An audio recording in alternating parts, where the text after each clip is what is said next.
Nuestra leyenda urbana de esta semana se mete a un deporte maravilloso, el Jay Alay, y a través de él vamos a hablar de la historia del Frontón México, uno de los signos urbanos más entrañables, un edificio que nace en 1929 como emblemático de lo que es el Art Deco, y que ahí está como elefante blanco, que ahí está como referencia urbana, lleno de grafitis, lleno de roturas, lleno de heridas, pero vivo en su memoria. Mi nombre es Alberto Barranco Chavarría y esto es Leyenda Urbana.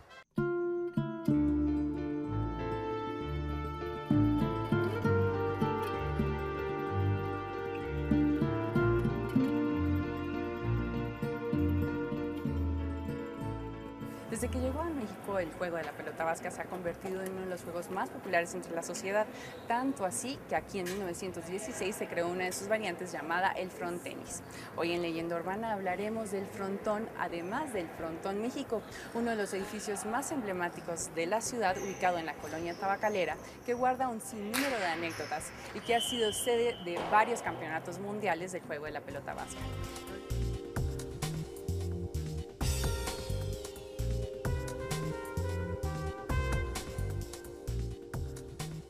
Uno de los signos urbanos más sensibles en la Ciudad de México es la referencia hacia el Frontón México.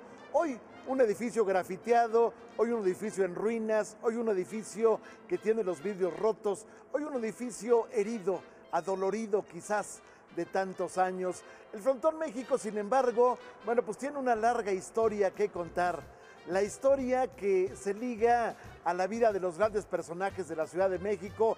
Ir al Frontón México era parte de la vida social que había en el país.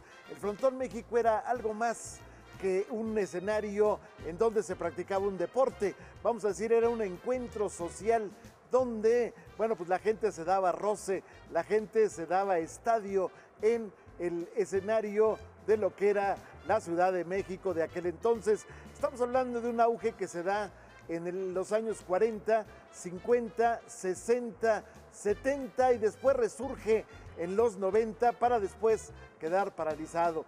Estamos hablando de una larga tradición.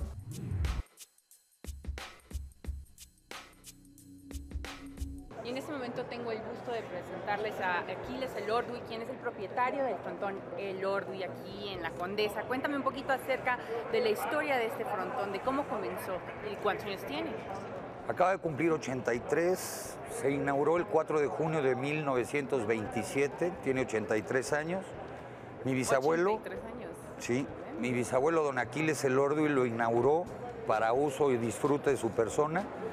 Y a partir de que se cerrara en la época de Lázaro Cárdenas, ya se abrió al público. Bueno, cuéntame un poquito, Aquiles, acerca de cómo es el funcionamiento, porque para mucha gente no conoce usted. Bueno, mira, a grandes rasgos es el mismo reglamento que se utiliza en frontenis. Hay que pegarle a la pared, en el saque tienes el 4 y el 7, se saca de un cuadro que es el 10, y el que pierde la pelota pierde el tanto, es tanto por tanto, hasta llegar a un tanteo, que puede ser en este caso 25, 30 o 35, y el que llegue primero gana el partido. La gente lo vive muy intensamente porque es un deporte que tiene un alto grado de dificultad y un alto grado de peligro por la dureza de la pelota y la intensidad de jugadas que maneja.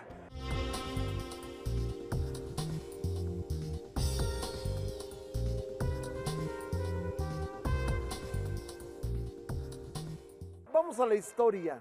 El Frontón México nace en el año de 1929, decíamos, como un emblema de lo que era el Art Deco, un edificio representativo de este escenario de la arquitectura mexicana. Estamos hablando también de que es obra del arquitecto Teodoro King Hart. Este arquitecto, le da un sentido a esta mole que finalmente, se va a quedar, decíamos, herida durante muchos años. Se habla de la resurrección del Frontón México, sin embargo, todavía está en veremos la situación. Por lo pronto la historia es larga. El Frontón México está ligado, decíamos, a la misma historia de México. 1926-29 viene el movimiento conocido como la Cristiada, la rebelión de la Iglesia Católica frente al gobierno de Plutarco Elías Calles, posteriormente los acuerdos, posteriormente viene el régimen del general Lázaro Cárdenas, Posteriormente viene pues todo un escenario de paz en México a través de Manuel Ávila Camacho. Sin embargo, la parte donde más resurge este frontón, la parte donde realmente se da el crecimiento del Frontón México es justamente en la época del presidente Miguel Alemán Valdés. Esta época, 1944, se da en un marco en que llega a la propiedad de este lugar la familia Cosío.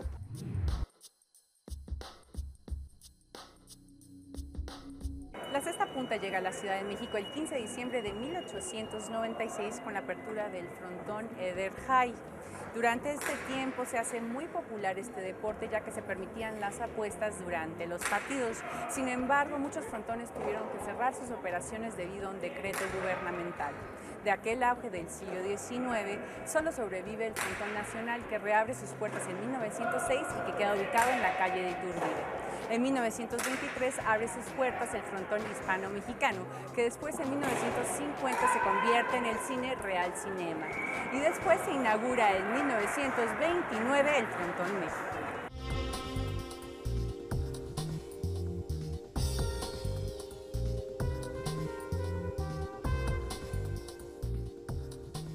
Al Frontón México llegaba la gente en pieles, al Frontón México le llegaba la gente en traje de etiqueta, al Frontón México llegaban los famosos de entonces, María Félix, llegaba Dolores del Río, elegantísimas las dos, llegaba también Pedro Vargas, llegaba naturalmente el maestro Agustín Lara, llegaba Tintán en su momento, llegaban los boxeadores famosos de su tiempo, el Toluco López, en su momento Mantequilla Nápoles, Ultiminio Ramos, llegaban también, bueno, pues aquellos toreros, Antonio Lomelí, aquellos grandes del espectáculo, desde Lorenzo Garza hasta, podemos hablar de Manolo Martínez, en fin, todas las grandes figuras del toreo llegaban a ese escenario. Se exigía que la gente llegara vestida correctamente. Posteriormente se implantó que la gente tendría que entrar solamente vistiendo corbata y saco. Bueno, pues este marco da lugar a una anécdota interesante. Resulta que un día un boxeador conocido como el Maromero Páez, era un tipo folclórico muy curiosamente vestido. Bueno, él traía unas bermudas que le llegaban un poquito abajo de la rodilla, bermudas de colores como si estuviera en la Florida, traía una camiseta con una serie de rayas sin mayor realce y bueno, naturalmente traía unas sandalias conocidas como patas de gallo, las que usa uno cuando sale del baño. Bueno, pues llega él al frontón, oiga, pues no voy a entrar, no permite, perdóneme señor, pero aquí solamente con saco y corbata. Bueno, pues resulta que ahí a los alrededores del frontón había una serie de puestos. En esos puestos se alquilaban sacos y corbatas. Bueno, pues ve al Maromero Páez, alquila una corbata, alquila el saco, pero no se pone la camisa ni se cambia el pantalón.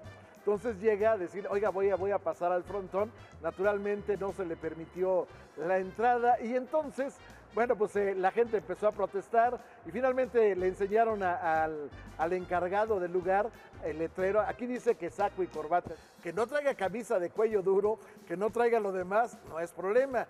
O sea, finalmente el señor viene vestido. Bueno, pues lo dejaron entrar al Maromero Páez y finalmente se tuvo que poner un letrero que decía: no se admiten personas, en el caso de los caballeros, si no traen saco, corbata y zapatos elegantes o zapatos adecuados.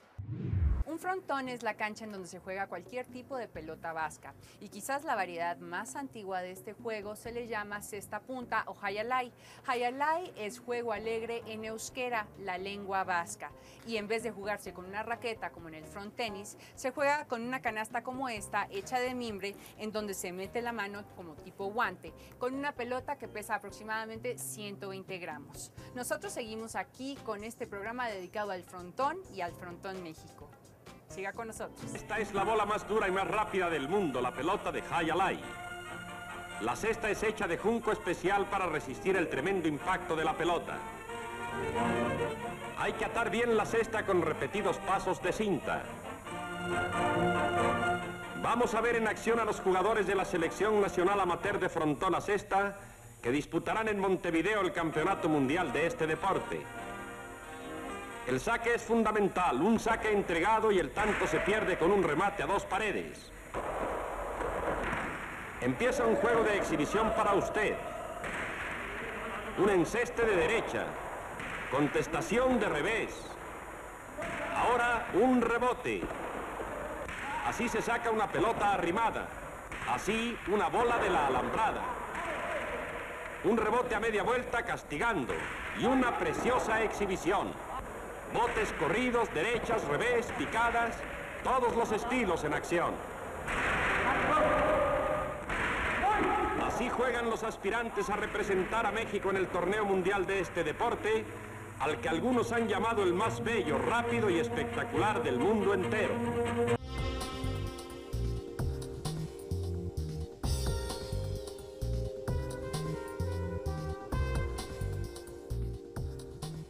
En los antecedentes del frontón en México podemos hablar de la época prehispánica. Había un juego conocido como Tlazli, y en maya se llama Poya. Este juego tenía la característica de usarse en una cancha curiosa, era una doble T. Haga de cuenta, dos T's encontradas, una cancha delgada, tenía paredes delgadas, y entonces el secreto era meter una pelotita de caucho fuerte, pesada, meterla en un aro. El aro, bueno, pues apenas tenía espacio para la pelotita, pero los jugadores no podían usar otra cosa que la cadera. Este era el gran secreto, la magia de este juego casi mágico, casi mítico, en donde la gente solamente podía usar la cadera.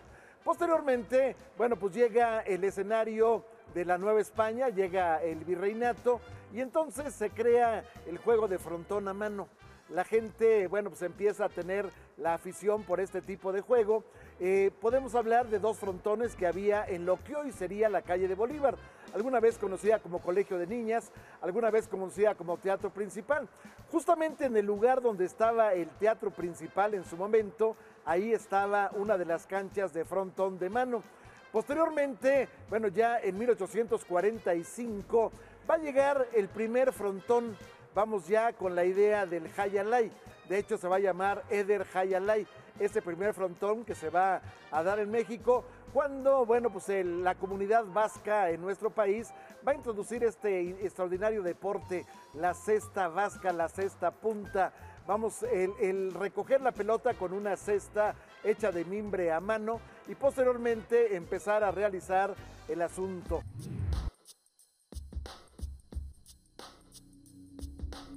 El Monumento a la Revolución y el Frontón México son vecinos y uno sirvió para anunciar el otro. Y se rumora que cuando se encontraba abandonada la construcción del Monumento a la Revolución y empezaron las obras del Frontón México, los albañiles en las noches se robaban todo el material abandonado del Monumento a la Revolución para empezar a construir este emblemático edificio. De hecho, usted se puede dar una vuelta y comprobar que los dos primeros niveles de la construcción del Frontón México están hechos del mismo material que el Monumento de la Revolución.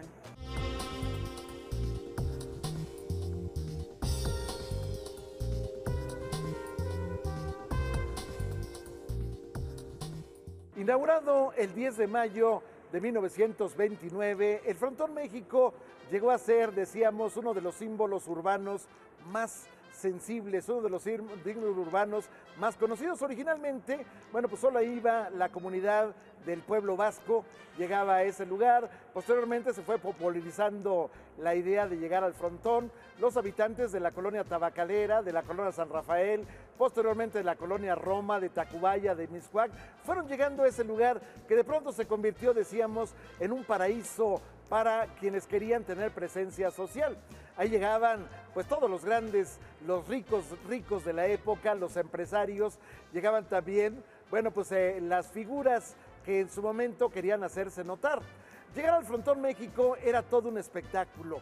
De entrada, por ejemplo, llegaban los pelotaris en grandes carros, convertibles algunos de ellos, carros que tenían pues una gran carrocería, carros verdaderamente impresionantes, apantallantes, se diría en aquel momento.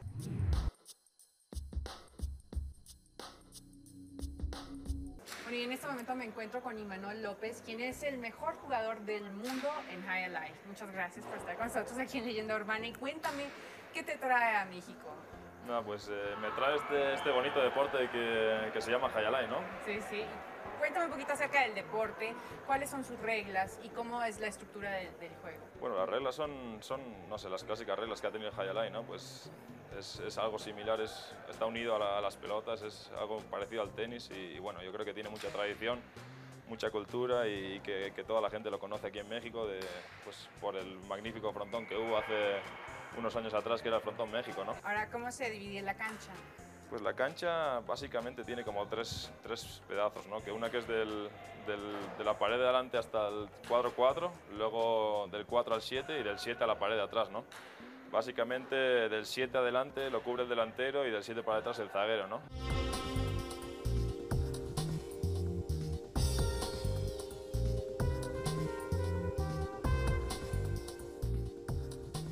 El espectáculo era impresionante, la gente llegaba en ocasiones con una maleta llena de dinero para poder apostar, en ocasiones también, bueno, pues al fragor, al calor, a la situación verdaderamente espectacular de lo que se estaba viviendo, lo que se estaba viendo, bueno, pues había casos que la gente caía víctima de un infarto, una situación en donde, repito, el México todo, el México de los 50, 60, 70 se va a dar cita en ese frontón. Pero vamos a llegar a un escenario en donde el frontón, por huelgas, por remodelaciones, por circunstancias diversas, va a cerrar en varias ocasiones. La más larga se había dado a partir de los 70 hasta 1993, cuando, bueno, la regencia de la ciudad, que encabezaba entonces Manuel Camacho, le va a dar viabilidad al proyecto y va a resurgir más grande que nunca el espectáculo del Frontón México. Este espectáculo va a tener varias vertientes, porque no era solamente ya el deporte, era también un restaurante, el restaurante Prendes, sin el mural del centro de la Ciudad de México, donde estaban los 100 emblemáticos que habían ido a ese lugar a lo largo de los años, pero bueno, con la tradición de lo que era el restaurante Prendes, había también una cafetería y la gente seguía en este escenario de apuestas. Ahí llegó también durante muchos años, llegaron asiduos, gente que semana a semana, los viernes, los lunes, los martes, llegaba a ese lugar, ya tenía su espacio, su butaca apartada para poder ver este maravilloso espectáculo, pero sobre todo para las apuestas. ¿Qué es lo más difícil de jugar este deporte? Que hay que estar muy centrado, que hay que estar muy preparado y que hay que hacer las cosas muy bien para estar en la cima, ¿no? Pues estar rankeado como el mejor del mundo es un gran trabajo, ¿no? Pues gracias a gente que me ha querido, a empresarios que me han apoyado y sobre todo la familia que ha estado siempre conmigo, pues después de un gran trabajo pues se llega, ¿no? Hay que trabajar y sobre todo ahora que se está arriba, ¿no? Pues seguir trabajando y echarle más ganas, ¿no? Muchísimas gracias, Imanol. Ya te tienes que ir, correr, porque ya te toca jugar. Ya corro, ¿verdad? ni calenté. A ver qué pasa ahora. Pues no, te va a ir muy bien, eres el mejor del mundo. No, hombre. pero si pierdo os echo la culpa a vosotros, No, ¿eh? creo que no. Pues muchas gracias y nos vemos pronto. Venga, gracias a ustedes.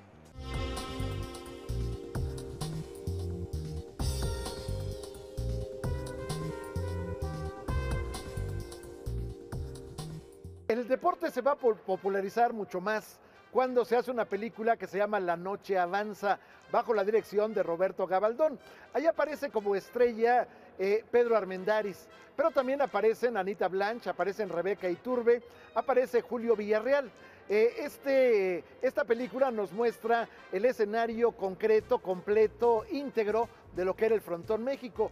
Pedro Armendáriz es un pelotari al que se le conoce como Marcos, un hombre vanidoso, un hombre que, como los grandes deportistas de entonces, bueno, pues estaba lleno, tenía el ego bastante robusto, al mismo tiempo, bueno, pues era una persona que tenía gran aprecio por las mujeres, llegó a tener 2, 3, 4 mujeres y una de ellas, bueno, finalmente va a ser embarazada por él. Por cierto, esta mujer que hace el papel, Rebeca Iturbe, esta mujer era hermana de uno de los que rondaban el Frontón México y que había realizado algunas apuestas.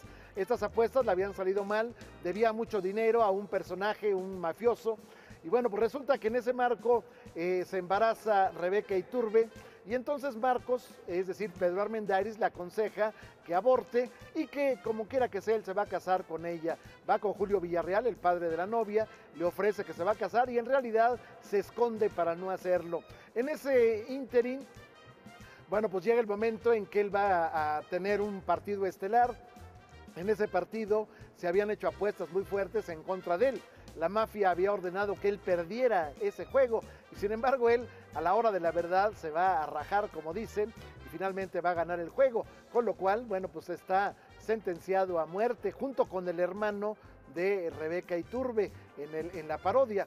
Bueno, pues resulta que finalmente, para no hacer el cuento largo y no contar la película completa, finalmente este hombre es víctima de su propia vanidad. Finalmente la propia Rebeca Iturbe le da un balazo después de que la habían dejado el resto de las mujeres. Pero lo interesante es que la película nos presenta el marco de las apuestas, el marco del espectáculo, el marco de lo que constituía en ese momento la popularidad de este gran deporte, el Jay Alay.